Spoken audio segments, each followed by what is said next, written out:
Добро вечер, второ издание на Дневникот на Канал Плюс. Еве ги денешните настани.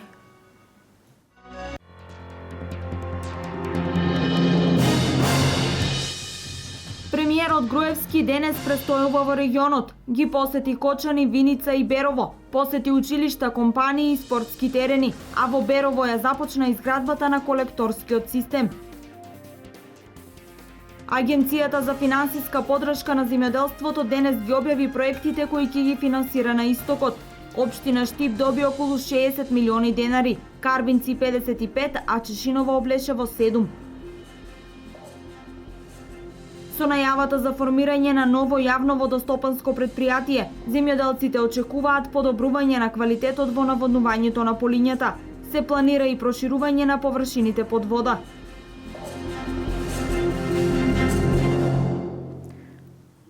Премиерот Никола Груевски денеска го посети истокот. Во Кучани го посети реконструираното средно училиште Љупчо Сантов, престојуваше во компанијата МАК Прогрес од Виница и пушти во употреба двојно тениско игралиште. Премиерот на владата на Република Македонија Никола Груевски денеска неочекувано посети 3 општини во Источна Македонија. Најнапред директно од Скопје допатува во Кочани, каде го посети реновираното средно општинско училиште Љупчо Сантов. При посетата тој накратко поразговара со градоначалникот Ратко Димитровски и со директорот на училиштето и ги разгледа екстериерот и интериерот на комплетно реновираната училишна зграда. Груевски посети дел од кабинетите и се запозна со придобивките од извршената реконструкција на училишниот објект. Со инвестицијата вредна 13,5 милиони денари, реконструирани се фасадата на објектот, покривот и прозорите. Директорот Димитриев информира дека учениците имаат можност за стекнување со образование во две струки – економско-техничка и гимназиска. Ова е прва голема инвестиција во училиштето која постои веќе 55 години.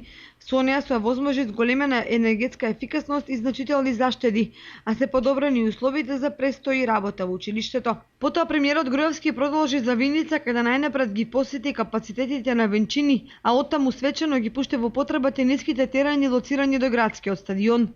Владата на Република Македонија во континуитет и без запирање ги реализира големиот број на проекти поврзани со развој на спортот во нашата држава. Во изминативе неколку години спортистите и спортот представуваа еден од нашите врвни приоритети, што представува една сосема поинаква слика од минатото, во кое спортот стагнираше, а изградбата на спортските објекти скоро и воопшто да ги немаше. Денеска сликата е многу поинаква. Денеска се гради на секаде и во секој дел од државата. Скоро и да нема место во Македонија каде што немаме почнато или завршено некој спортски објект. Тука во Виница успешно се надгради спортската сала капитан Кирчо Димитров. Изминатата година го изградивме и пуштивме првото повеќенамensко спортско игралиште во Исти Бања. Наскоро ќе започнеме да градиме уште едно вакво повеќенамensко спортско игралиште во ридскиот дел на Виница, на улица Видео Смилевски Батов. Во делот на спортските проекти, денес со задоволство го пуштаме во употреба и новото тениско игралиште, кое представува инвестиција од 12 милиони денари. Игралиштето е изградено по најсовремени стандарди за вакви тениски игралишта. Располага со осветлување, пристапни патеки, целосна инфраструктурна приклученост и најсовремена подлога по сите стандарди на Светската тениска асоцијација. Истото ќе биде ставено на располагање на учениците од основното училиште Гоце Делчев, како и на сите граѓани за сподување, за рекреирање и за надпреварување.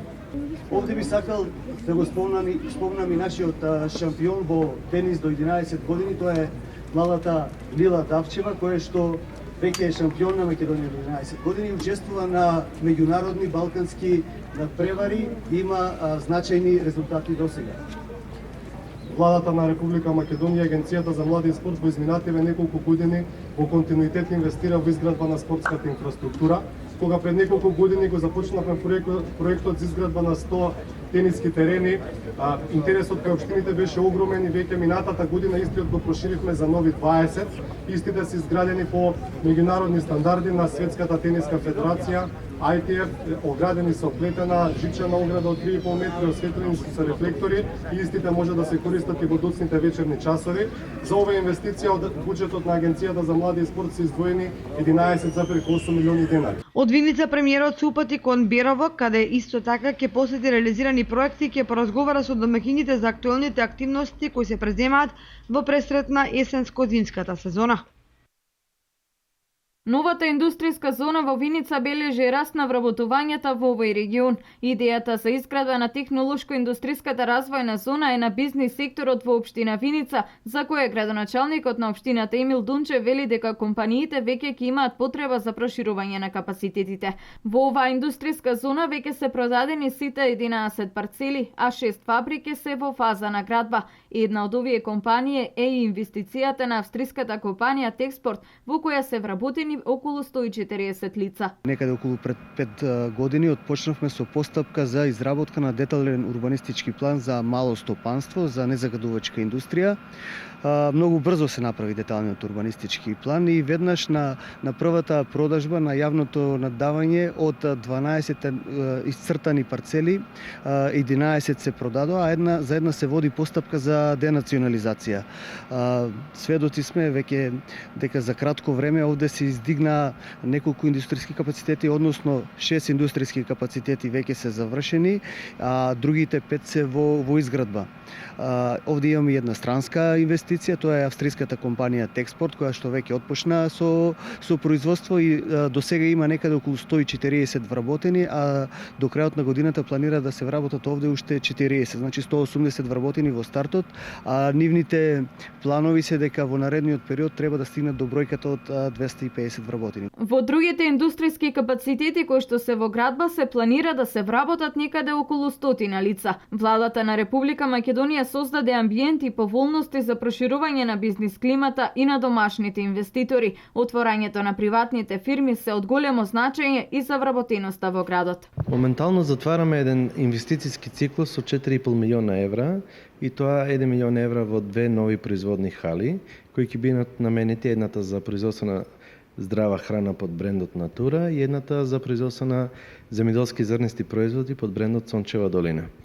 Она што исто така е забележително е 3,5 милиона евра инвестиција во нова производна линија, со која ќе добиеме поголем капацитет и подобар квалитет на постојните производи. До крајот на годината планираме 50 на нови работни места да отвориме. Малце е предизвик во Виница тоа што нема доволен број на невработени, така да еве сега и од регионов имаме апликации, па најверојатно ќе земиме од Кочани, од Берово. Компанијата Мак Прогрес изрази задоволство од мерките на владата. Тие имаат искористено странска консултантска помош. Од владините мерки имаме користено и сме многу задоволни странска консултантска помош. Значи користевме консултант од Франција кој беше задолжен за маркетинг и продажба на нашите производи и за домашен и за странски пазари. Она што беше една од антикризните мерки за неоданачување на добивката во реинвестиција, тоа исто така беше доста корисно, бидејќи последните години скоро целата добивка имаме реинвестирано и тоа донесе за уште поголем развој на нашата компанија. Инаку целта на основањето на зоната е создавање можности за привлекување инвестиции, отворање работни места и обезбедување равномерен локален економски развој. Попладнево премиерот Груевски ја посети општина Бирово, каде во населбата Бировско езеро се постави камен темелник на главниот одводен колектор во туристичката населба, која од неодамна има и пешачка патека.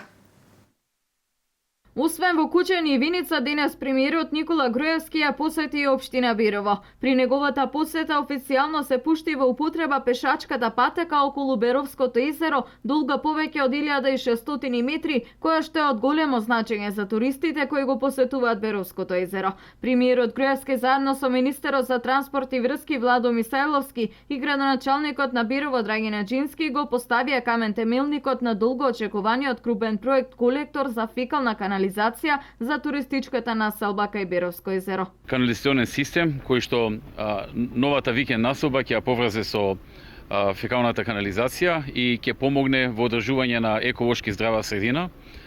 и здрав начин на живот и здрав живот во самата општина, секако ќе помогне и на туризмот. Исто така и тоа беше дел од нашите ветувања. И имав можност да официјално да ја пуштиме во употреба пешачката патека, во која што владата инвестираше средства, со поддршка на градоначалникот, се заврши таа пешачка патека и е звонедна новина за туристите. Јас се сеќавам во минатото сум доаѓал во Берово и тогаш немаше таква пешачка патека, се движевме низ каливи патчиња, кои што беа убави заради убавината на природата во Берово, но укажуваа дека е потребна поголема инвестиција. А во село Росиново пак премиерот го посети училиштето Никола Петров Русински, кое со грант од владата беше целосно реконструирано. Училиштето во Русиново, каде што исто така имавме инвестиција од 4,5 милиони денари во темелно реконструирање. Тука помогна и USAID со дополнителна инвестиција од 3,3 милиони денари. Се заедно се направи едно темелно реновирање на училиштето, во кое што она што е најважно, се воведе парно грејење. Премиерот Никола Груевски истакна дека општина Берово во последните 7-8 години има сериозно подобрување во делот на уредувањето. Слепите лица во Македонија денеска од Министерството за труд и социјална политика добија нови помагала, со што треба да им се олесни секојдневниот живот. Говорни мерачи на шеќер во крвта, притисок, говорни топломери и часовници, како и часовници на браја во писмо, добија слепите лица од Македонија. Министерството за труд и социјална политика им ги подели овие помагала, се со цел да им се улесни животот на овие лица. Оваа година ќе издвоиме околу 1 милион денари за околу 800 примероци на помагала кои што ќе им користат на членовите на Националниот сојуз на слепи лица. Се работи за говорни мерачи за притисок, говорни мерачи за шеќер во крвта, индикатори за течност, говорни топломери, говорни часовници, исто така часовници на брајово писмо кои што треба да им го олеснат секојдневниот живот на слепите лица во Република Македонија. Владата на Република Македонија на лицата кои се со 100% оштетен вид им доделува месечен надоместок од 7.000 денари, а се опфатени околу 2.500 лица. Воедно министерот соопшти дека успешно се реализира и проектот за вработување на 300 лица со попреченост. Веќе голем дел од нив се вработени во 105 институции. Овој проект е во завршна фаза на реализација. Со истиот им помогнавме на огромен број на граѓани од најразличен вид и степен на инвалидност. Практично со огласот ги опфативме оние најранливите лица со инвалидност кои што полот период се без работа и кои што се во најтешка материјална состојба. Офатени се лица од сите видови на лица со инвалидност, односно и слепи и слабовидни лица и глуви, глувонеми лица, исто така офатени се лица со комбинирани пречки, лица со интелектуална попреченост и лица со телесен инвалидитет. До сега над 200 лица веќе работат во јавната и во државната администрација. Министерството за труд и социјална политика и владата ќе продолжат и понатаму со мерките за подобрување на животот на лицата со инвалидитет, истакна министерот Спасов.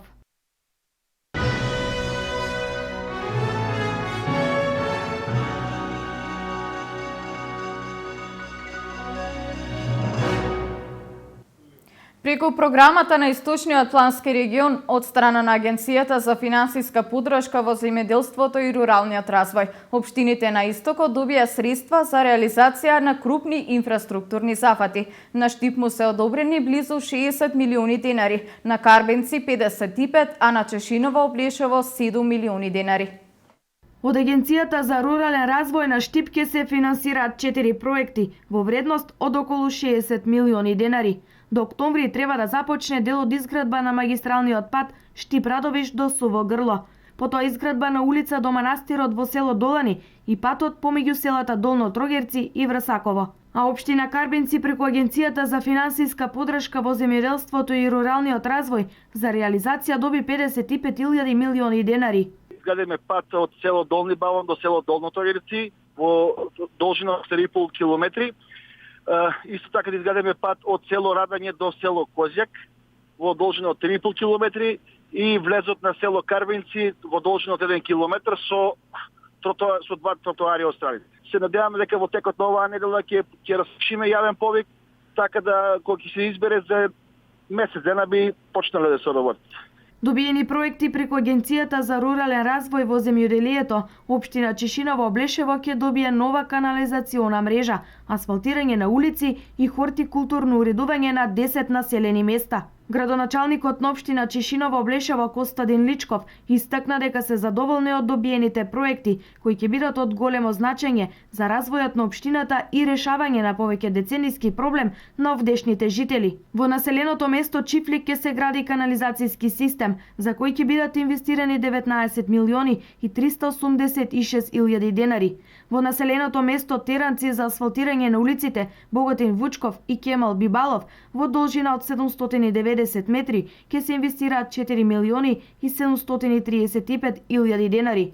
Додека за хортикултурното уредување на 10 населени места во општината ќе бидат вложени 1 милион и 209 илјади денари. Додека за хортикултурното уредување на 10 населени места во општината ќе бидат вложени 1 милион и 209 илјади денари. Земјоделците очекуваат подобрување на квалитетот во наводнувањето на полињата со најавата на формирање на ново јавно водостопанско предпријатие на ниво на држава. Се очекува решавање на натрупаните проблеми и надминување на сегашните состојби. Веста за основање на ново државно акционерско друштво за водоснабдување на ниво на држава предизвика позитивни реакции кај земјоделските производители. Ова е разбиливо ако се знае дека досега и покрај низата трансформаторски зафати и формирање на повеќе водни заедници не се стави ред во водоснабдувањето. Сега за сега ни канал се одржува, нити водна заедница, не кјаска пуштена која вода там кај мене доле шиба, двора пун ми и вода. Никој не воде спетка од ништо и викат немало после вода, па ќе нема вода. Вчера и денеска и цел ноќ вода тече, изобилство голе право реката воде. Кој воде рачуна тоа? Ако тоа направат, нека биде предпријатие или државно нека биде, да го направат, ја се честитам.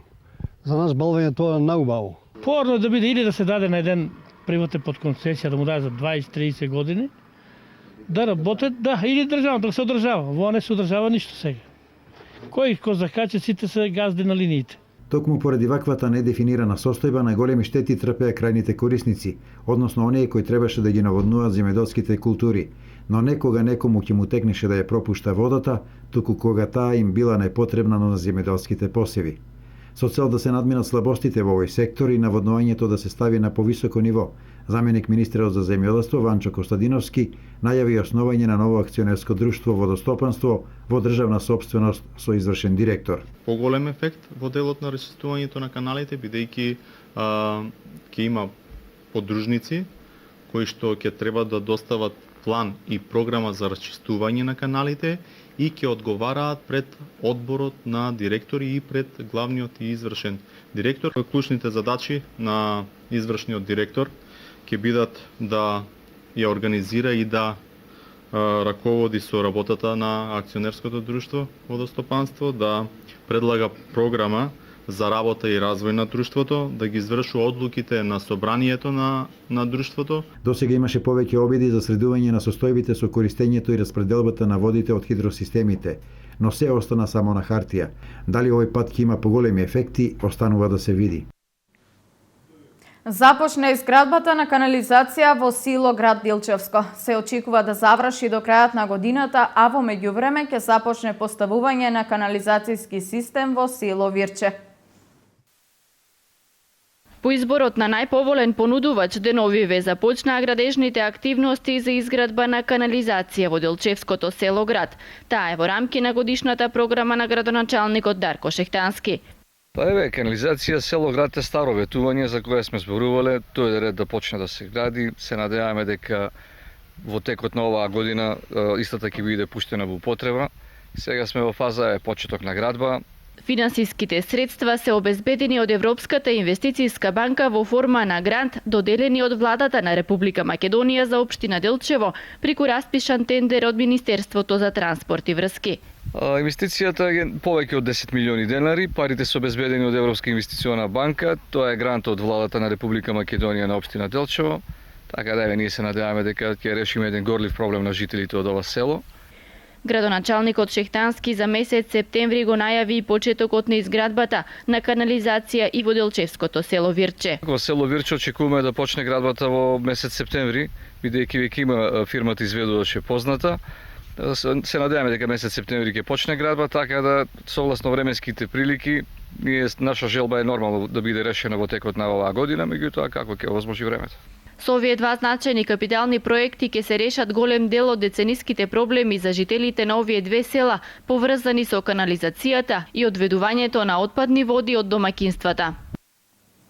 Викендов заврши асфалтирањето на улиците во штипската населба Долна Железничка. Денови веќе следи асфалтирање на улиците и во Горна Железничка, после што механизацијата се сели во населба Горна Балканска.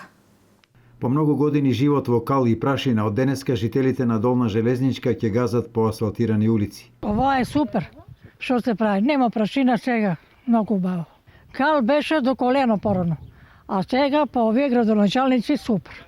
После по век кој газевме кал во населбата Железничка, конечно добивме асфалт во населбата, со што се реши многу проблеми на жителите. Ова е еден од повеќето приоритетни проекти на општината која интензивно работи на патната инфраструктура во овој период. За време на викендот заврши асфалтирањето на една од главните улици во населбата Долна Железничка, проект на општина Штип, кој што е во вредност околу 4 милиона денари, значи со вклучен ДДВ. Инаку градежниот зафат го реализираше штипската фирма Коли Инженеринг Транс. Асфалт очекуваат и жителите од Горна Железничка. А зборија дека овде да завршат, се преферат кај нас, чекал ставија. Па што покалени кои треба да се сменат на време, после асфалтот да се крши и да прават и кај нас горе. Горна улица, долна улица има и петка. Стари човеците за леп да запознават се ни калта гашни, земе си лепче, врне се до град, до се. Механизацијата и понатаму останува во приградските населби. Наредната етапа се улиците во Горна Балканска.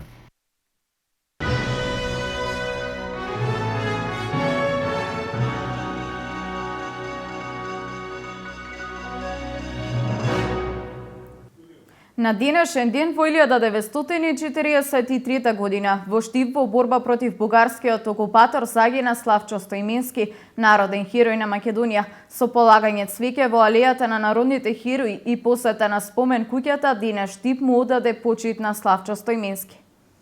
На денешен ден пред 72 години во Штип во борба против бугарскиот окупатор загина Славчо Стоименски, народен херој на Македонија.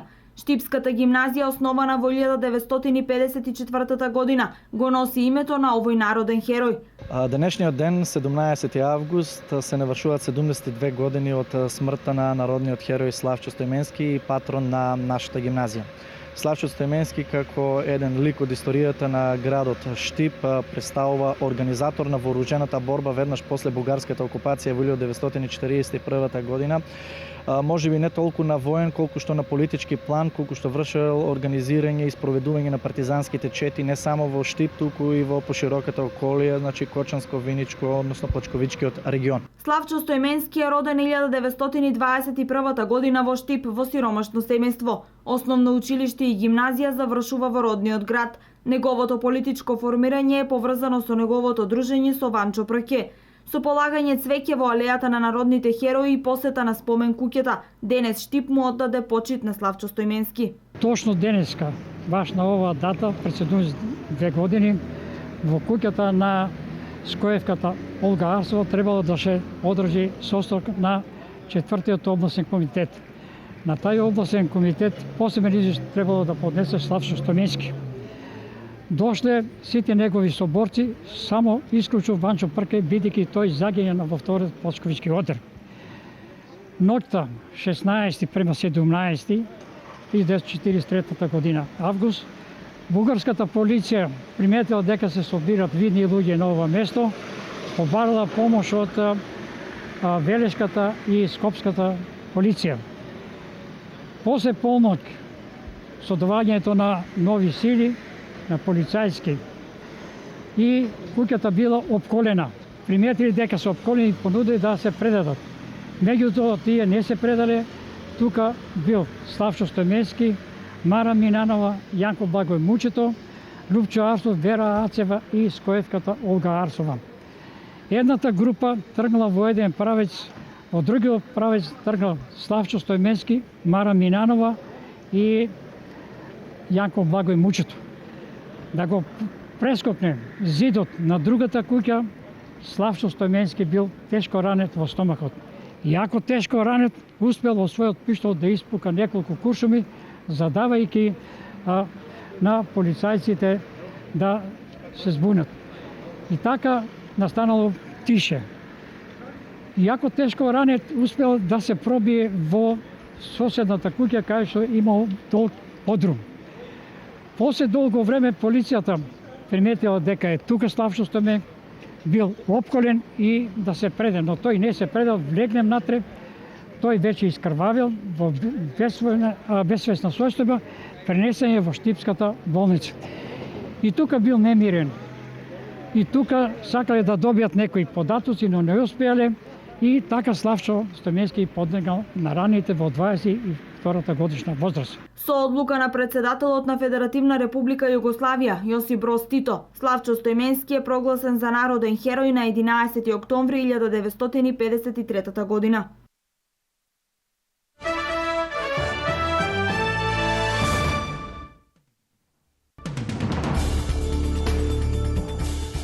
Околу 900.000 лица учествуваа во протестите низ цел Бразил со барањето за оставка на левичарската председателка Дилма Русев, чие владење е обременето од корупцијски скандал и е проследено со економска и политичка криза.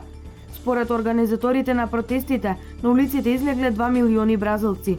А според податоците на полицијата, најмалку 886 лица, облечени во националните бои, зелената и жолтата, учествувале во мирните демонстрации. Египетскиот председател Абдел Фатах Ал-Сиси го ратификува законот за борба против тероризмот, кој предвидува големи казни за новинари кои објавуваат информации спротивни на официјалните извештаи во случај на напади. Новиот закон за борба против тероризмот предвидува казна од 200.000 до 500.000 египетски лири, меѓу 23.000 и 58.000 евра за секој што ќе објави неточни информации за напади или за операции против исламски борци. Јужна Кореја и САД денеска почнаа 12-дневна воена вежба, на која ќе се изведуваат заеднички акции како одговор на евентуален напад од Северна Кореја. Во вежбата учествуваат околу 50.000 јужнокорејски војници и 3.000 војници од САД, соопшти Министерството за одбрана во Сеул. Пациент заразен со вирусот Западен Нил починал на клиниката за инфективни тропски болести во Белград, потврдија надлежните институции. Пациентот на возраст од 56 години засега единствениот регистриран случај на сезонскиот вирус, кој го пренесуваат комарците, меѓутоа на преглед се јавил доцна, најверојатно цела седмица по каснувањето од заразениот инсект, рекле болнички извори за белградските медиуми. Најмалку 96 луѓе загинаат по големиот број цивили во вчерашните воздушни напади на сириската армија врз градот Дума, бастион на бунтовниците. Тоа е еден од најкрвавите напади преземени од режимот на сирискиот председател Башар Ал-Асад. Бројот на жртвите расте, а веќе се 96, меѓу кои најмалку 2 жени и 4 деца. Се очекува бројот на жртви да продолжи да расте, бидејќи мнозинството од околу 250 повредени лица се во критична здравствена состојба, соопшти Сириската обсерваторија за човекови права.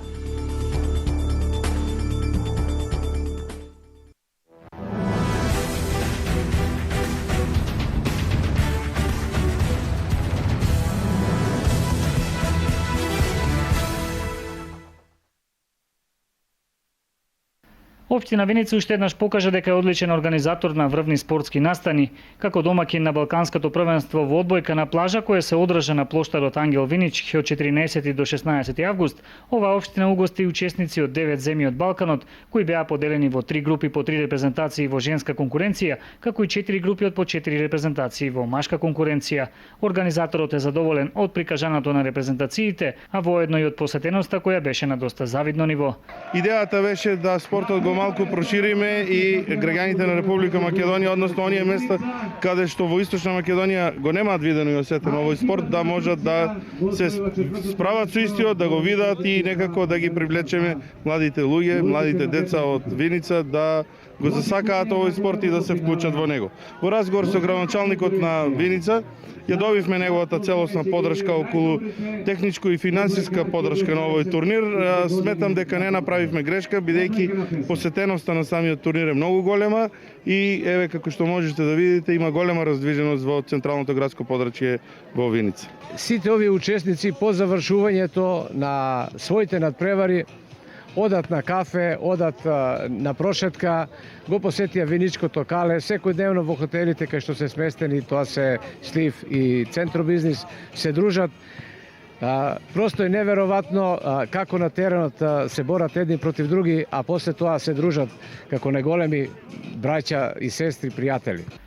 Иако одбојката на плажа ги прави своите почетоци како спорт во Македонија, сепак според зборовите на меѓународниот одбојкарски судија Никола Мицевски, со добра стратегија за развој на овој спорт може да се очекува и светла иднина. Кај нас се уште е на државно ниво, меѓутоа во светот ова е доходовен бизнис. Турнирите се организираат на големи терени поставени покрај на разни места, кај што пример е и турнирот во Клагенфурт во Австрија, каде што имаме и до 20.000 посетители на тој професионален сателит турнир кој што го организира Европската одбојкарска федерација. Стремиме кон тоа, меѓутоа во моментот се уште сме далеку, иако мислам дека сме на правиот пат. Ние се надеваме дека ќе продолжи традицијата, меѓутоа тоа е одлука на Балканската одбојкарска асоциација, затоа што и другите земји се заинтересирани за вакви организации. Да подсетам дека постојат и во помлади категории, меѓутоа постојат и во постари категории, не значи дека ќе не послужи среќата и до година да бидеме домаќини. Инаку што се однесува до спортскиот дел од надпреварите, во финалето во машка конкуренција се сретнаа екипите на Турција и Србија. Подобри беа турците, кои што славеа со 2:0. Во оваа категорија за трето место свој надпревар одиграа и репрезентациите на Молдавија и Грција, а славеа молдавците со 2:0. Во женска конкуренција за младенки по 22 години, во финалниот надпревар Бугарија загуби од Романија со 2:0, што значи дека романките го однесоа златото. Третото место во женска конкуренција и припадна на репрезентацијата на Србија.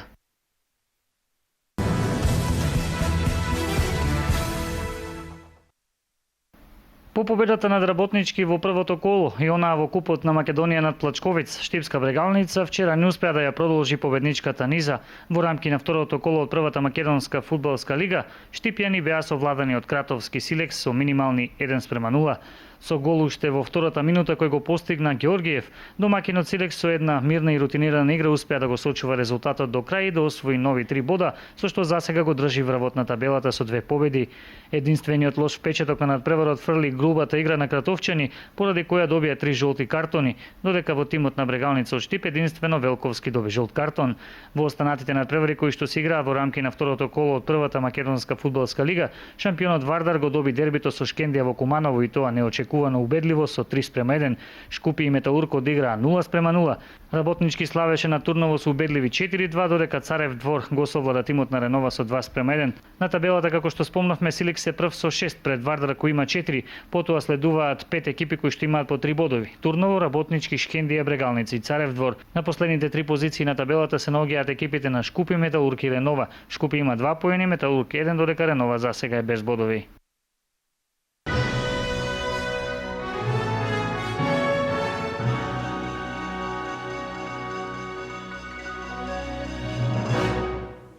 Овде е крајот на дневникот, со нови информации гледајте не утре. Пријатна вечер.